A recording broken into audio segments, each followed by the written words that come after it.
திருச்சிற்றம்பலம். திருநாவுக்கர சுவாமிகளுடைய தேவாரம் 4ஆம் திருமுறை, பண் திருநேரிசை, தலம் கோவில் சிதம்பரம், பதிகம் 22, பாடல் 11.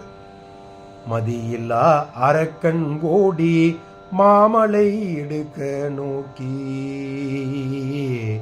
மதியிலா அரக்கன் கோடி மாமலை எடுக்க நோக்கி, நிதியன் தோல் நெறியை ஊன்றி நீடு இரும் பொழிகள் சூழ்ந்த, நெறியன் தோல் நெறியை ஊன்றி நீடு இரும் பொழிகள் சூழ்ந்த, மதியம் நோய் தில்லை தன்னுள் மல்கு சிற்றம்பலத்தே, மதியம் தோய் தில்லை தன்னுள் மல்கு சிற்றம்பலத்தே, அதிசயம் போல நின்று அனல் எரி ஆடுமாறே, அதிசயம் போல நின்று அனல் எரி ஆடுமாறே, மதியம் தோய் தில்லை தன்னுள் மல்கு சிற்றம்பலத்தே, அதிசயம் போல நின்று அனலெரி ஆடுமாறே.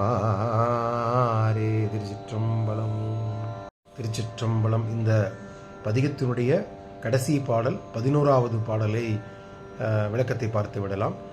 அறிவில்லாத அரக்கன் இராவணன் அவர் கைலாய மேலையை பெயர்க்க முயற்சி செய்தபோது எம்பெருமான் தனது கட்டவிரலால் அழுத்தி ஆட்கொள்ளார் அல்லவா, அதை இந்த பாடலில் முதல் வரியாக அமைத்துள்ளார்.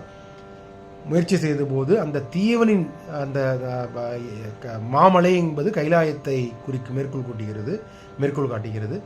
அந்த முயற்சி செய்தபோது தீயவனின் தோளில் நொறுங்குமாறு தனது காலில் விரலினை ஊன்றிய சிவபெருமான் ராவணன் அப்புறம் தனது ஆட்கொண்டு மிக மிக பக்தனாக ராவணன் சிவபெருமானின் பக்தனாக திகழ்ந்துள்ளார். அதை இந்த பாடலில் நமக்கு ஆணித்தரமாக கூறியுள்ளார் அப்பர் சுவாமிகள்.